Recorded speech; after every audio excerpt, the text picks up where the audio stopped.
अस्सलाम वालेकुम। मैं फ़बीहा फ़ातिमा अपने और आपके चैनल स्टडिंग साइकोलॉजी इज़ फ़न के साथ हाज़िर हूँ। हम लोगों ने research methods in psychology start किया है। रिसर्च को मैंने एक्सप्लेन कर दिया था, उसके बाद उसके मेथड स्टार्ट किए थे। मेरी जो पिछली वीडियोस थी उसमें observation method, day book method और बायोग्राफिकल मेथड क्लियर हैं। अगर किसी ने नहीं देखे या मिस हो गए हैं, मैंने नीचे उसका लिंक दे दूँगी डिस्क्रिप्शन बॉक्स में, आप प्लीज़ काइंडली वहाँ से देख लीजिएगा। आज जो मैं टॉपिक जिस मेथड को एक्सप्लेन करने लगी हूँ वो है case history method.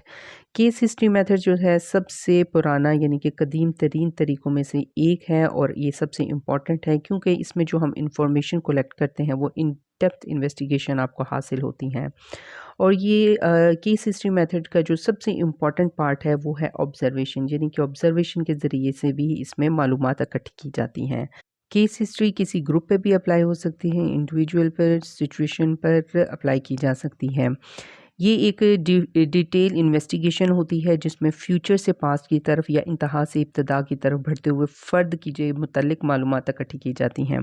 Case history में किसी फ़र्द के मुतालिक उसकी मेडिकल हिस्ट्री देखी जाती है, एजुकेशनल बैकग्राउंड देखा जाता है, कहाँ-कहाँ और किधर काम किया वो देखा जाता है, उसकी पर्सनल लाइफ देखी जाती है, फ़र्द की डेवलपमेंट देखी जाती है, उसकी सोशल इंटरैक्शन देखा जाता है, उसके ड्रीम्स देखे जाते हैं यानी कि उसके एक्सपीरियंस भी देखे जाते हैं और हकीकी किरदार को इस तरह उसके समझने में मदद मिलती है।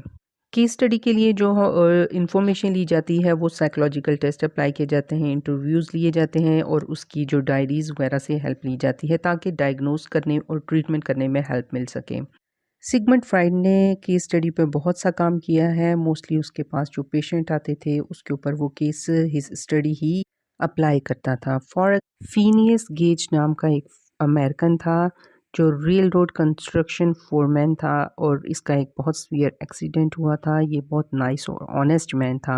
एक्सीडेंट के बाद एक रॉड उसके जो है दिमाग में चला गया था और काफ़ी सीवियर एक्सीडेंट था। जब वो ठीक हुआ तो उसके बाद उसकी पर्सनैलिटी बिल्कुल चेंज हो चुकी थी। वो डिसरिस्पेक्टफुल, रेस्टलेस और अनरिलायबल फ़र्द बन चुका था। तो इसके ऊपर केस हिस्ट्री अप्लाई की गई और देखा गया कि ये किस वजह से इसकी पर्सनैलिटी में चेंजेस आई हैं। आई होप कि आपको केस हिस्ट्री का मेथड अच्छी तरह से समझ आ गया होगा। अगर आपको मेरी वीडियो पसंद आई है तो लाइक, सब्सक्राइब और शेयर करना मत भूलिएगा। इंशाल्लाह नेक्स्ट मेथड के साथ और नेक्स्ट टॉपिक के साथ मैं फिर हाज़िर होंगी। तब तक के लिए थैंक यू। अल्लाह हाफ़िज़।